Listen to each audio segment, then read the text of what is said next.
Hello and welcome to Senior Living TV. We have a very special program today called Dementia Up Close and Personal. And a very special guest, Ellen Sampson. She is President and CEO of American Care Geriatric Management, Torrance, California. Welcome, Ellen. Hi, Glenn. Thank you for having me here. Hello, everyone.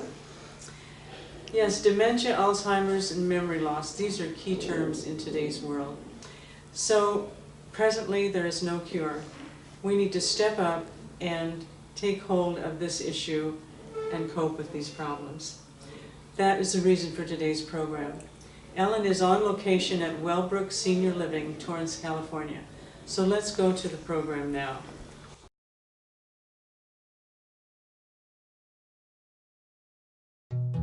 What is Alzheimer's disease?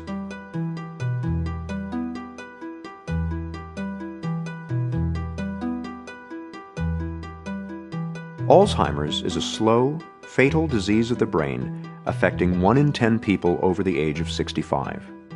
No one is immune. The disease comes on gradually as 2 abnormal protein fragments called plaques and tangles accumulate in the brain and kill brain cells.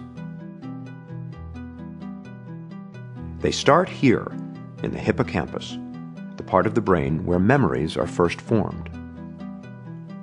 Over many years' time, the plaques and tangles slowly destroy the hippocampus, and it becomes harder and harder to form new memories.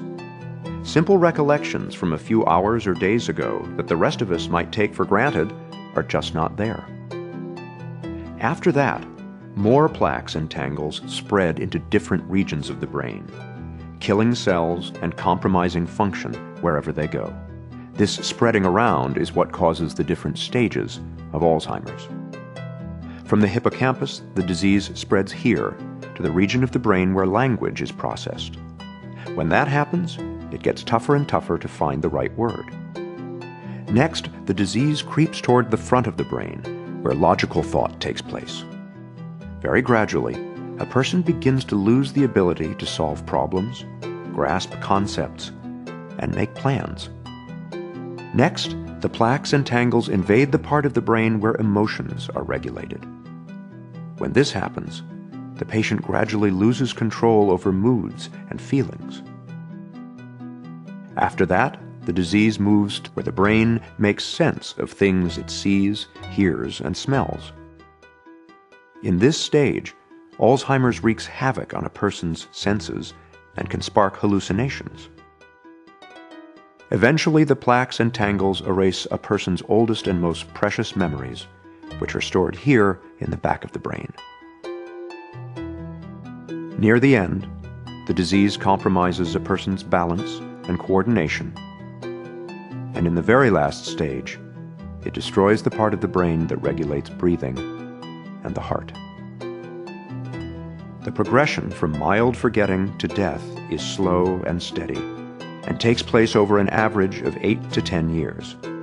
It is relentless and, for now, incurable.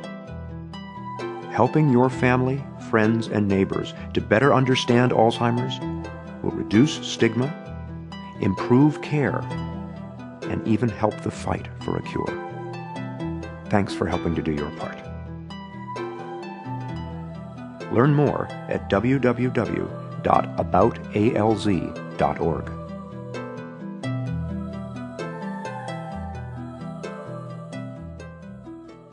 In layman's terms, dementia is brain failure.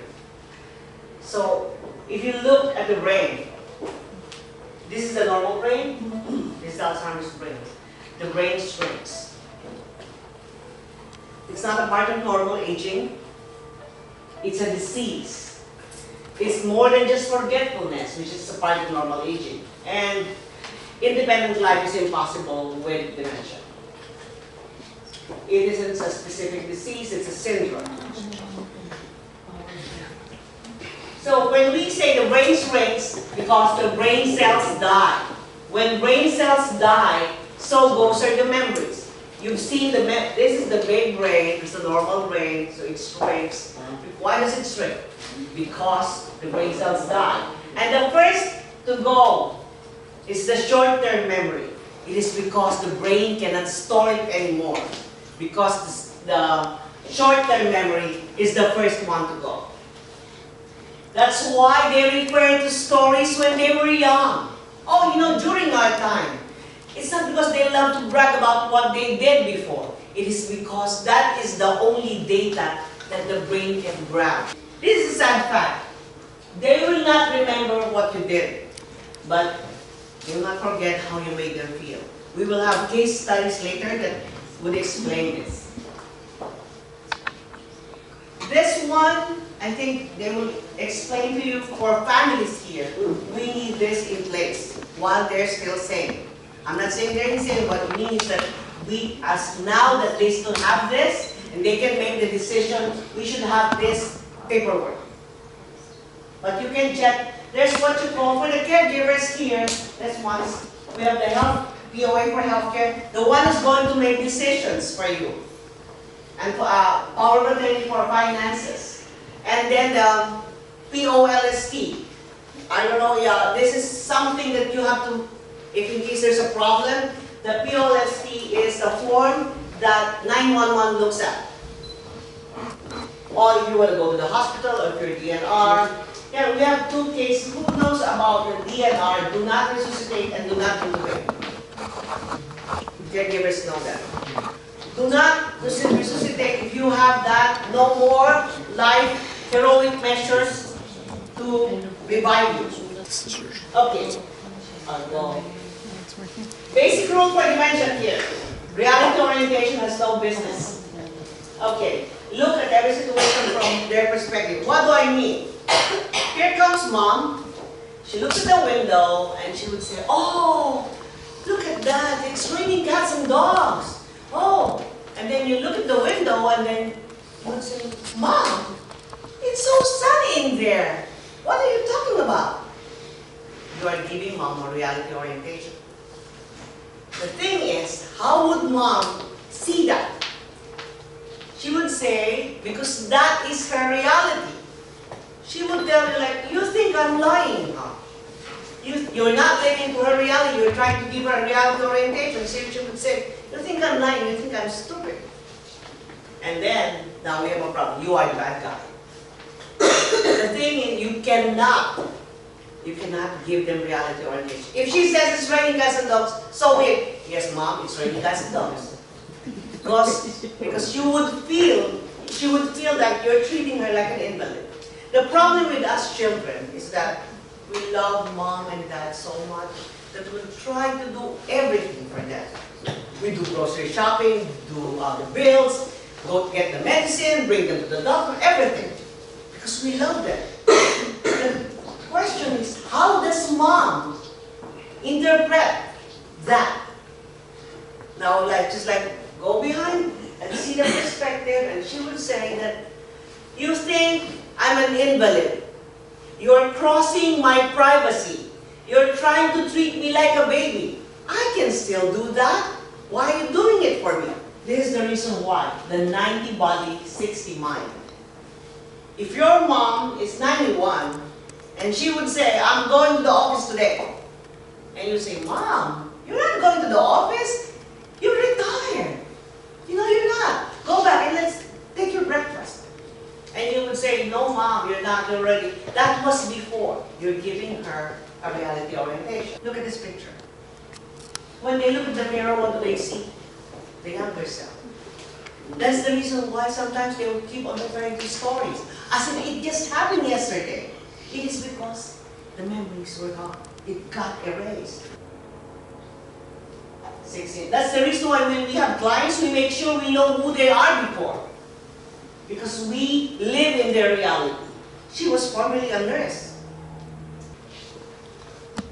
Used to be a scientist or a doctor. Okay, family issues. Giving reality orientation. Zero in on the communication process. But again, reality orientation. Transfer trauma. Okay, let me go back to that. This one I always mention, moving them. When mom starts maybe this one money, you know. When the time comes that they're losing it, and you move them, you make sure that they will be comfortable, not in the company of strangers.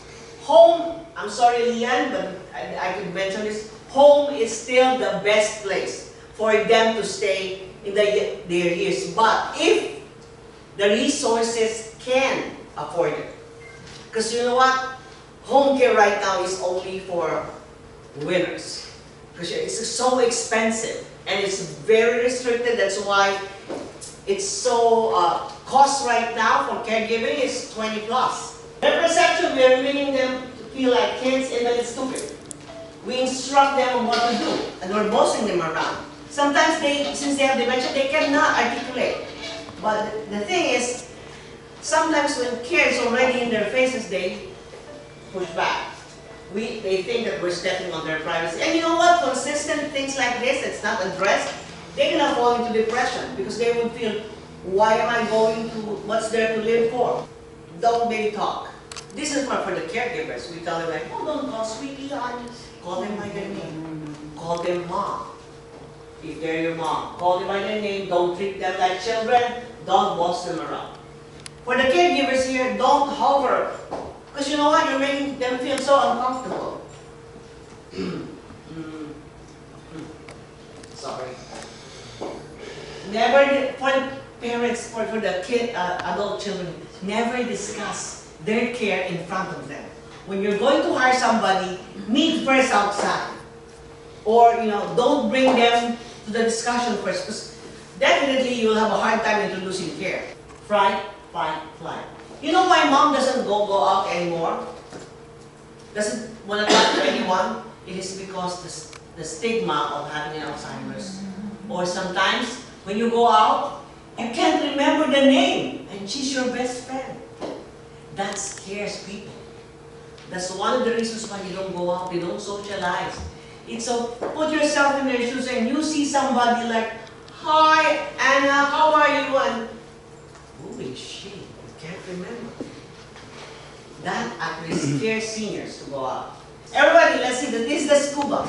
Okay? Can you make it, please? See? When you have scuba vision, you can still see on the left. A little bit. Let's see here. A little bit bigger. So you can still see me. Okay? So see, you can see me? Yeah. You can still see. Back. Put it back. No, put it back. Put it back. The scuba. Okay. It's bigger. Yeah. So you can still see this. This. Yeah. And you can still see this. Okay? Now, let's see. Let's do binoculars. Binoculars is smaller. See? Try. Can you see your sides? Can you see? No. Can you see here? Here. So your vision is only this one. Why do we have binoculars? When they have macular degeneration, glaucoma, other eye issues. And then we have the one-eye jack, in case you know. So that it affects interaction. Going to the next slide is, we have what you call the human space. Public space is when I see, hi Rosalinda, see, I'm out the 6 feet. That's where I announce myself. When I go inside the 6 feet, that is her personal space. See, that's the time I initiate conversations. Now, the intimate space is wherein anything that she can reach is already her personal space. What happens when, now, use your binoculars. How to use that? Yeah, two. Oh, two. See? Okay. Now I'm gonna go and I'll announce myself, and then I'm gonna go to you, and then I'm gonna say, all right, I'm fine. you're not fine. Can you do that at binoculars? Oh, sorry, I'm feeling okay. If I do this to you, isn't that scary? Yeah. No. See, the thing is, if I go straight and I don't have a technique, that is so scary. You have a big face and you don't expect that I will remember you. Not here, Hi, Mom. So it's not daunting. Or anybody. Never do this to somebody with Alzheimer's or dementia. That's so scary. So go here. We always tell the caregivers, do not wear something that's plunging. And then you go in front, and then so what do they do? Like, oh, anything. Which is true, you know. So what we do is maybe you start to stand up. Now, say for example, so I have here, I'm going to talk, but I'm going to go to the side. For the caregivers, you need to have your badges. Now, I held you in my arms. Okay. Now, I see Mom is wet. Now, use your, okay, I see that. How do you feel? And see? What the problem is, you just hold them right there. So what's your feeling? Somebody just touched you there. So when you do touch them, or you want to change diapers, or want to touch something somewhere here, what we do is when you have a hand, try to let them touch. Bring their hand to where you're going to touch them, so you don't feel violated. Care tips. A lot of families here, they cry because, oh, Mom is like this, Mom is like that. That's not your mom anymore. That's the dementia. Don't take it against yourself. And if you love your mom this much, stay with her this much. Because if you stay with her this much, you will love her this much. Protect yourself. This disease is unrelenting. And if you don't know the technique, never ever go into a discussion. Try to always go on her, take her side. Advocate for her. Be the good guy. Do not, if she's trying to pick up a fight, go. Bye, Mom. Or try to do the, how do you call this, redirect. Redirect conversation. Empathize. There's one thing that, oh, they're saying, oh, I'm sad. Tell me about it. Let them say it. Spew it out. Don't stop them. Mention it. If they say, I want to go home, why? Tell me about it. Let them talk. Redirect or distract, and never pinpoint a flaw. Like, Mom, your hair is so gray. Or, remember, never use that word. Remember. And empathize. And never say it's going to be okay, because it will never be okay. Use nonverbal languages, verbal cues. I mentioned this already a while ago. The agitation. The agitation is coming from somewhere. It just didn't pop out. You just have to know where is it coming from. So check it from their perspective, where it's coming from. Okay, we have this. Just audience participation. Close your eyes, and this is imagine this is gonna happen. You go inside her room. Hi, Mom. And you open the door, and you see Mom or Dad with poop all over the floor. And she was on the floor, and her hands are so messed up, and she's going to put it in her mouth. Now, what do you do? What will be your reaction? Of course, the first I'm like, oh my God! You know what? Oh, Mom, don't do that. And you'll have like tiptoe because there's no more. And then you don't grab and then wipe. There's a way to handle that. Or sometimes when you're like, you feel you want to strangle her because after doing something, fixing the closet, she put it all down again. But going back to the poop, how do you handle that? There's a technique. We call the reset. So if I'm going to say, knock, knock, hi, Mom, and they're like, okay, you know what? Thing to do? Turn around and get out.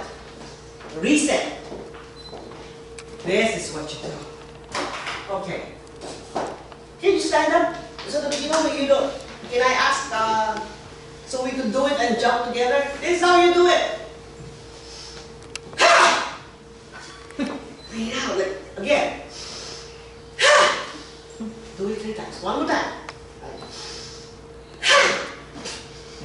And then after that, careful pause. You can do 10 times. After that, Again, every time, open the door like, hello mom. This time, you have a different perspective. You're not going to do the dance of the poop, and you're not going to run. It's already there. What can you do? The thing is, your agitated, or your surprise, or your, how do you call that? When you saw her, do not transfer to her. Because she doesn't know that. She doesn't know. So go, by little, hi mom, and just do it. Clean it up. You are already reset. It happens also for, if you have some, just do it like she messed up the whole closet after you, When you really need to take it out, just do the reset. Now, there is no way we can predict how this will happen. It's a good idea to plan ahead.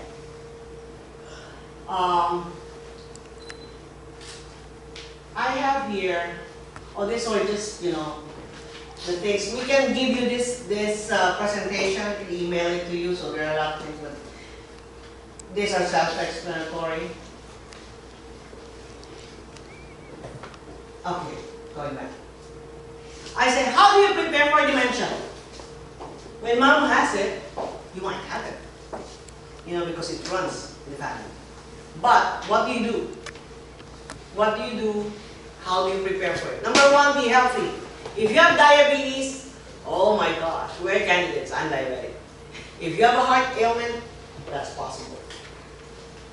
If you're not healthy, you can have it. So be prepared. Try to be healthy. Number two, The Notebook. Who here watched the movie The Notebook?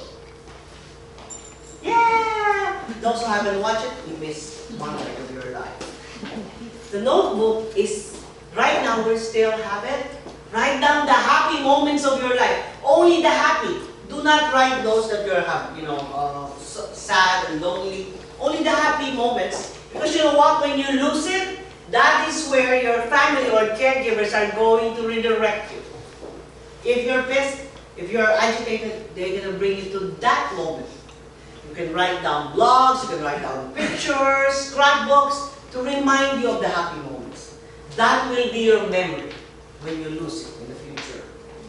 Number three is save. Because only people who have money can afford home care. So save. Because right now, my spiel with other people like, hi, I'm Ellen Sampson. I take care of mom and dad, so you guys could have a life. You know what? That's true. Sometimes families, their life takes a back seat because mom and dad, they need help. So try to save. Number four is get a long-term care insurance that becomes your home care insurance. It says that it pays for your care eventually, which Prudential and Wells Fargo are here. They will talk about how to save. So I will skip on that a little bit, and then I want to show you. Where's that?